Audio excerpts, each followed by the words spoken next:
Oi, pessoal. Eu sou Ana Paula Souza, sou editora de cultura da edição impressa da Carta Capital e estou aqui com o Lázaro Ramos, que é ator, está estreando no longa-metragem com o filme Medida Provisória, que estreia nos cinemas brasileiros no dia 14 de abril. Finalmente, as salas reabriram e finalmente o seu filme vai entrar em cartaz. Bem-vindo, Lázaro. Obrigada por esse tempo. Sei que a sua agenda está uma loucura. Vou até contar que a gente começou essa entrevista ontem por telefone, você no aeroporto, voo atrasado, indo para uma pré-estreia no Rio de Janeiro do seu filme, e agora a gente está continuando. Bem-vindo, obrigada. Obrigado, Ana. Ana, sabe que eu me toquei de uma coisa ontem, né? A gente está fazendo uma coisa. Eu não faço há muitos anos isso, percorrer cidades lançando filme. E eu lembrei muito do período que a gente chama de período da retomada do cinema, quando a Carla Camurati saía com o filme dela, Negativo Embaixo do Braço, na época, exibido nas cidades, provocando debates e tal. Eu nunca imaginei que o lançamento do Medida fosse assim, porque já há muito tempo você fazia uma pré-estreia no Rio, em São Paulo, no meu caso, no máximo, em Salvador, e não tinha muito debate, não tinha muitas entrevistas, e a gente está fazendo o oposto. Achei bonito isso, essa nova retomada, né? Retomada do estímulo das pessoas frequentarem o cinema, de verem cinema nacional.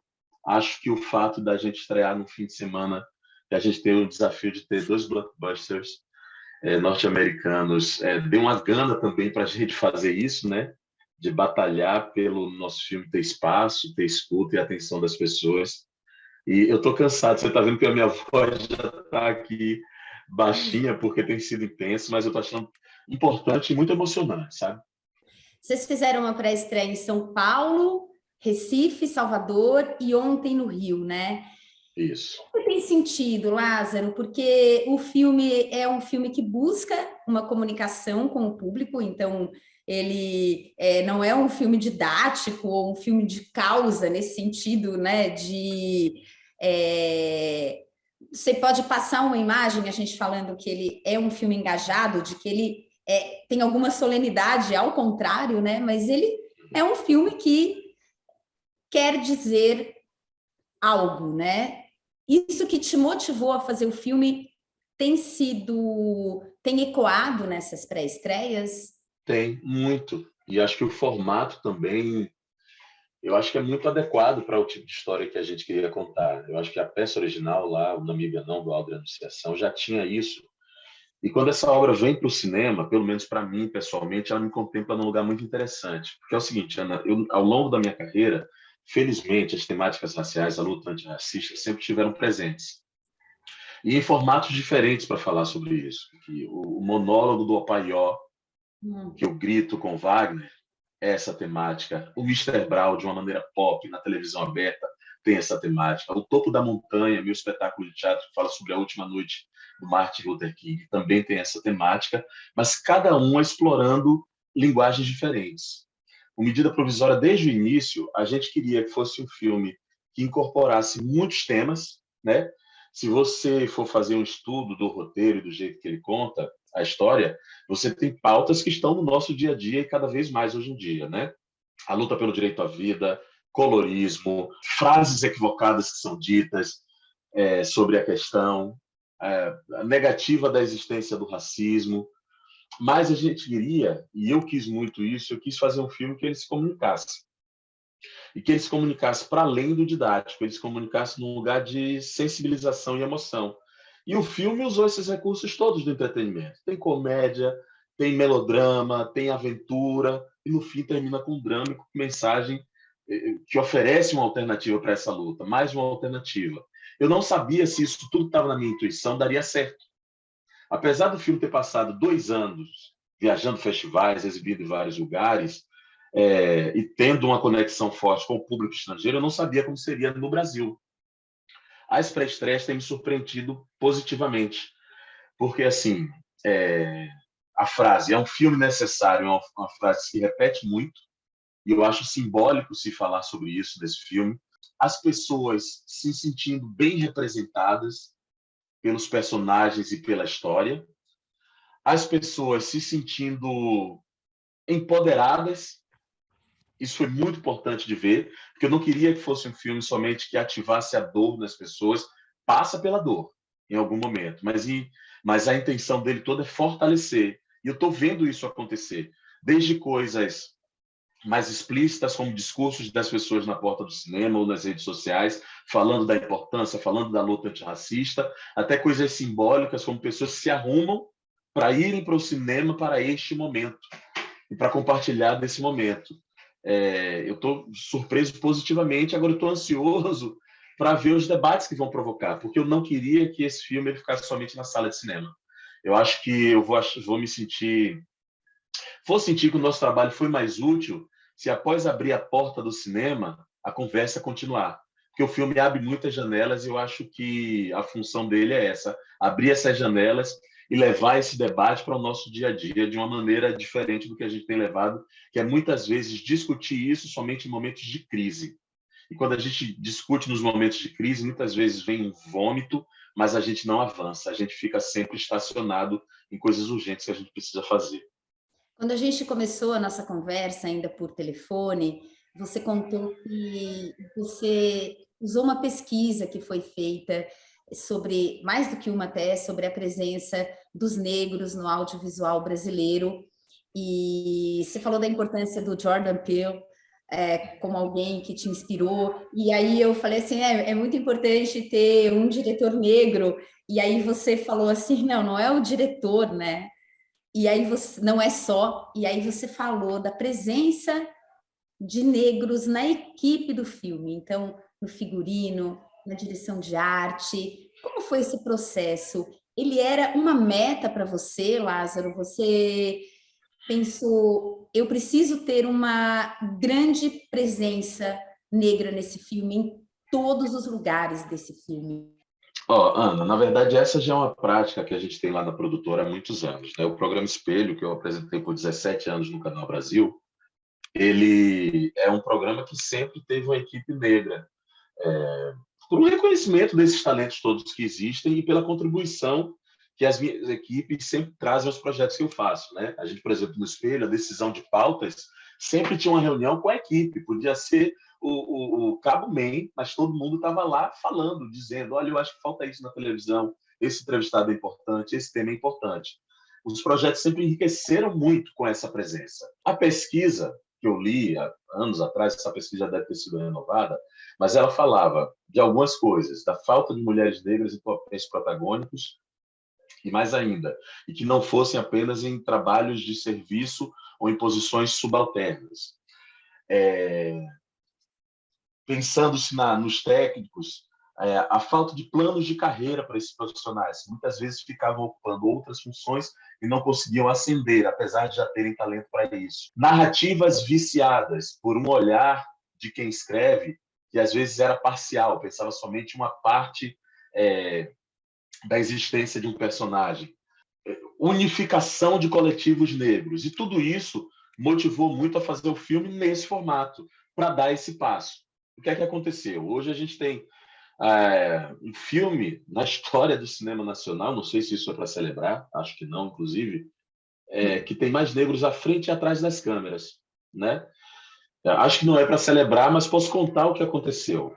Eu tive uma equipe apaixonada, envolvida, que criativamente foi fundamental. Várias das soluções cênicas que existem no filme não foram propostas por mim, foram propostas por esse coletivo que, às vezes, em conversas, inclusive banais, traziam perspectivas ou maneiras de contar a história.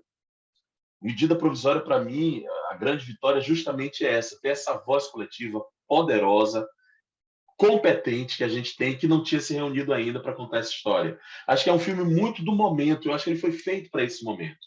E acho que, inclusive, essa linguagem mais popular que ele adota é para isso também, para ampliar o número de pessoas que vão ter contato com essa narrativa.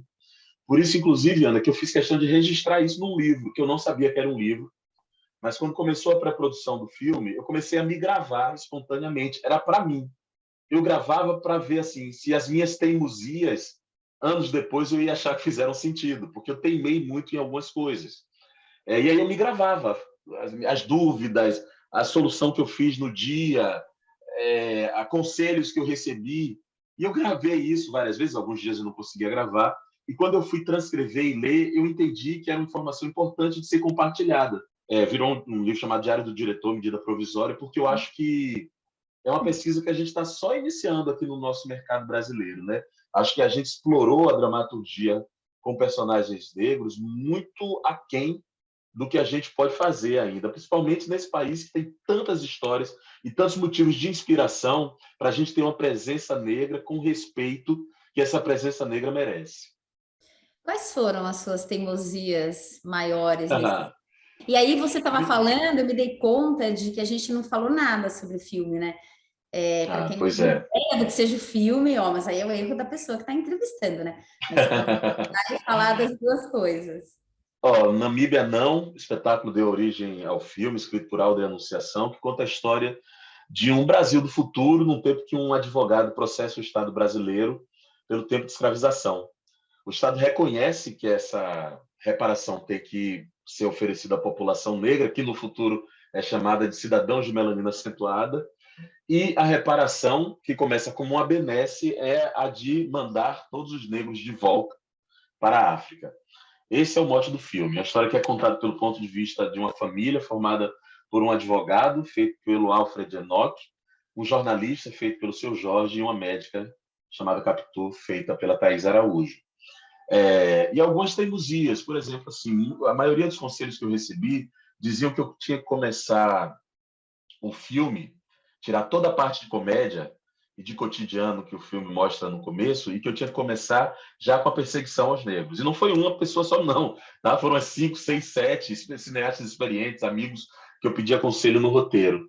E eu queria muito começar o filme pela comédia, apesar de desobedecer, inclusive, a cartilha do que se diz, do que é correto para se escrever um roteiro, porque eu achava que a comédia tinha um elemento de conexão muito importante. A sensação que eu tenho é que muitas vezes a gente conta filmes com negros que falam sobre violência urbana, exclusão, e os personagens negros já começam animalizados e perseguidos e diminuídos. E muitas vezes a temática social ela não atinge o coração das pessoas. Às vezes vai até para um lugar racional, mas não tem um envolvimento que eu acho que é necessário também nessa luta, né? A gente se afetar com o que a gente está vendo desses personagens. Então, para mim, começar como comédia era para trazer aquele envolvimento que a comédia traz, para ver o cotidiano desses personagens, para que o espectador quisesse fazer parte desta família, para que o espectador se afeiçoasse a eles. E depois desta humanização, né, para usar aqui um termo que facilita o papo, a perseguição vi como um acidente e algo não merecido na vida desse personagem. Mas era uma coisa difícil de comprovar, porque todas as cartelas de roteiro dizem o contrário. E eu teimei muito com isso. Assim, um filme como esse, quando você fala de perseguição, a cena mais natural que poderia existir era terem corpos negros banhados em sangue. E não tem isso no filme, porque é uma imagem que está repetida, né? A imagem da tortura e dos nossos corpos ali mortos, esfacelados. Eu não queria produzir essa imagem nesse filme. Mas é difícil, porque uma história de conflito como essa parece que precisa ter. Por exemplo, usar armas com normalidade, como se aquilo fosse do seu destino. Eu não queria, eu queria trazer um debate sobre isso. E aparecem armas em contextos muito específicos, né? Para o debate ir para um outro lugar. Até, assim, algumas imagens que eu queria formar e eu não sabia como. Por exemplo, a gente tem um Romeu e Julieta invertido, que acontece no filme.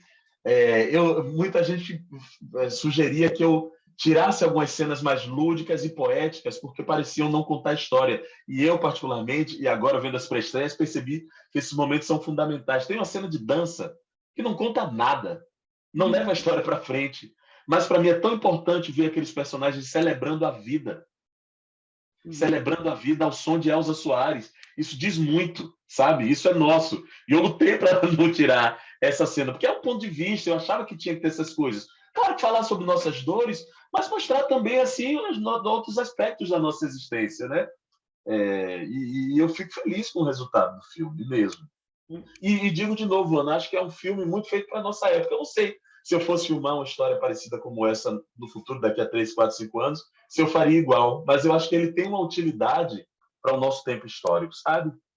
É o filme distópico que até pela demora para chegar aos cinemas acabou dizendo muito sobre a nossa realidade, né?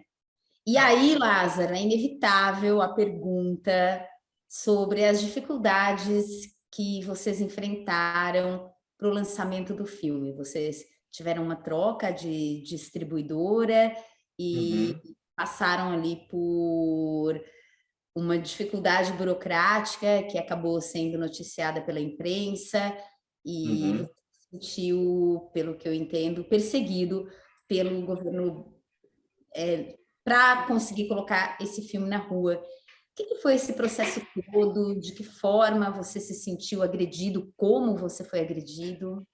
Na verdade, começou antes, né? Antes mesmo dessa demora toda na assinatura para trocar de distribuidora, um boicote foi puxado por um membro do governo, dizendo que o filme tinha sido feito para falar mal do Messias, do, do atual presidente, e puxou um boicote. E que a imprensa, na época, foi fundamental porque fizeram matérias, inclusive, falando assim, se pediram boicote, aí sim que o filme tem que ser visto.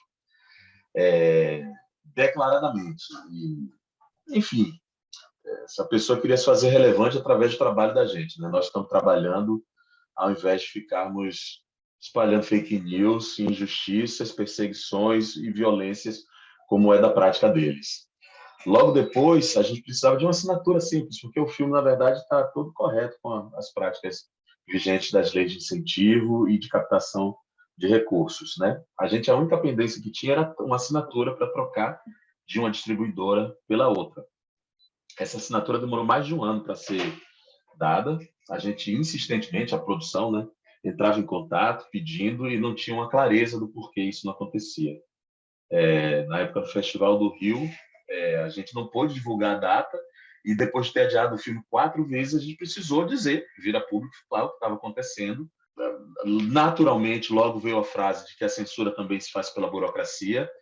A imprensa toda começou a falar e numa sexta-feira, às 6h30 da tarde, chegou a assinatura, liberando o filme para ser estreado. E é isso, a gente está aqui. O filme, assim, Ana, não foi feito para falar especificamente desse governo, mesmo porque a base do roteiro é de 2015. O filme falava sobre coisas que a gente não gostaria que acontecesse. Era um alerta para a sociedade. Várias dessas coisas aconteceram. Então, a responsabilidade não é da ficção, né? É da vida real.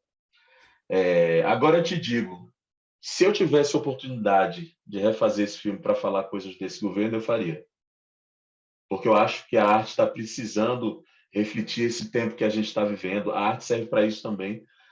Acho que uma das coisas mais poderosas e lindas que tem nesse nosso trabalho é a gente ser um espelho da sociedade, a gente rever os nossos erros, a gente proporcionar alternativas, sabe? A arte tem essa capacidade. A arte não resolve tudo, mas ela abre portas importantíssimas. Ela abre frestas, às vezes são frestas, né? Porque às vezes ela tenta ser silenciada, mas essas frestas de entendimento, essas frestas de alternativas de convivência em comunidade, em sociedade, essas frestas de reflexão sobre qual nação a gente quer, né? Uhum. A arte pode oferecer isso, né? E isso pode acontecer através da arte também. Então, se tivesse oportunidade, eu teria feito.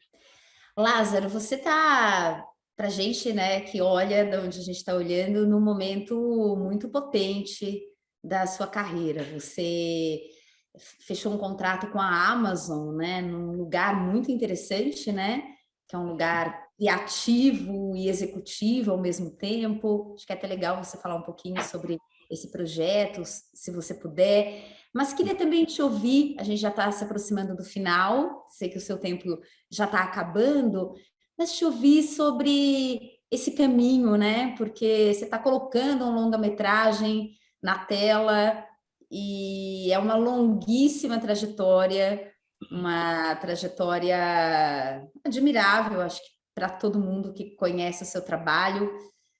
Que momento é esse para você? Você sabe que eu nunca planejei isso para minha vida. Meu sonho sempre foi ser ator. Na verdade, esse sonho vem da minha infância, que era, na verdade, só tinha sonho de ter uma voz, de ser escutado. E era mais fácil para mim me disfarçar de personagem para falar coisas que estavam no meu coração e na minha cabeça. Era só isso que eu queria da vida. Com o passar do tempo, eu entendi que tinham contribuições que eu podia trazer em outros setores. Eu já fazia isso na Globo, de maneira informal, e foi muito importante, inclusive, para eu tomar essa decisão, porque eu percebi que eu queria ajudar a construir narrativas. E tem um ponto de vista, que é esse ponto de vista desse cara preto que veio da Bahia, que veio do Nordeste, que pensa essa profissão, que pensa a comunicação de uma maneira que respeita muito a força e a potência da matriz africana, da negritude, da regionalização. Isso tudo naturalmente está em mim, pela minha história de vida. E eu percebi que isso era potência. Que começou um momento que eu não queria mais pedir para alguém fazer e pedir reconhecimento de que isso era importante e poderia gerar histórias incríveis. Se trata disso. Eu, inclusive, estava pronto para ficar na Globo, eles ofereceram continuação do contrato, mas quando a Amazon me convidou para esse contrato, que se chama Overall Deal, que é um contrato que tem a Viola Davis, Brad Pitt, o Jordan Peele, que a gente falou aqui mais cedo, eu entendi que estava aí uma oportunidade de eu ver se todas aquelas teses que eu tinha, se elas na prática faziam sentido. Acho que se trata justamente disso. Porque eu sou cheio de tese, eu penso um monte de coisa, eu acho um monte de coisa, mas eu não tive oportunidade de pôr em prática. Né? Foram poucas vezes, ali no Na Minha Pele, como autor, né? Não estou falando do projeto dos outros, né? Mas assim, o Na Minha Pele, o Topo da Montanha, o Medida Provisória são exemplos disso, mas eu tive vontade de experimentar. Só queria que, antes da gente encerrar, você falasse para as pessoas por que elas devem ver seu filme no cinema. A gente hoje tem as plataformas e a gente às vezes fica esperando, né, chegar numa plataforma para poder ver. Por que é importante ainda para o cinema brasileiro as pessoas saírem de casa e ver esse filme no cinema? Por que você gostaria que elas vissem no cinema? Bom, primeiro porque é uma distopia com cheiros de hoje, né? Eu acho que ela traz reflexões importantes sobre o hoje, e pensar o hoje é muito fundamental para a gente criar o nosso próximo passo, né? Principalmente nesse ano, que é um ano decisório, um ano eleitoral, né? Eu acho que esse filme traz um debate importante também, que é refletir como a gente tem se autorizado, e acho que isso vem muito inspirado por um tipo de governo que a gente tem agora, que autoriza violências, né? Que autoriza falas preconceituosas e violentas todos os dias. E o filme, mesmo sem ter sido escrito intencionalmente para isso, ele ganhou esses ares porque a realidade está nesse lugar. Mas, para além disso, é porque é um bom entretenimento. Como eu sou um moço cozido na panela do cinema, essa visão da experiência coletiva numa tela grande do cinema foi o que norteou a gente o tempo todo para fazer o filme. Cada plano foi pensado para isso. Cada piada foi pensada para isso. Cada virada na história foi pensada para isso. Para a gente compartilhar aquela sensação que a tela pequena não nos dá, que é da sala toda rir junto, a sala chorar junto, a gente fundar junto. E no final da sala a gente sair naquela filinha, né, depois de ter comido a pipoca ou alguma coisa, e começar aquele papo baixinho que se torna uma voz gigante quando a gente absorve a história. Acho que o Medida Provisória tem essa capacidade, modestamente falando, e não modestamente também, porque não é um elogio a mim, é um elogio ao coletivo que ajudou a contar essa história. Obrigada, Lázaro. Obrigado a você, Ana. Caminho para esse filme, para Medida Provisória, que estreia no dia 14 nos cinemas brasileiros, e no seu caminho também. Obrigada. É isso. E vejam na primeira semana, por favor. Se não, o filme sai de cartaz, gente. Não, o filme sai de cartaz, exatamente. Para a gente continuar do lado certo, a gente vai ter que fazer o que é certo.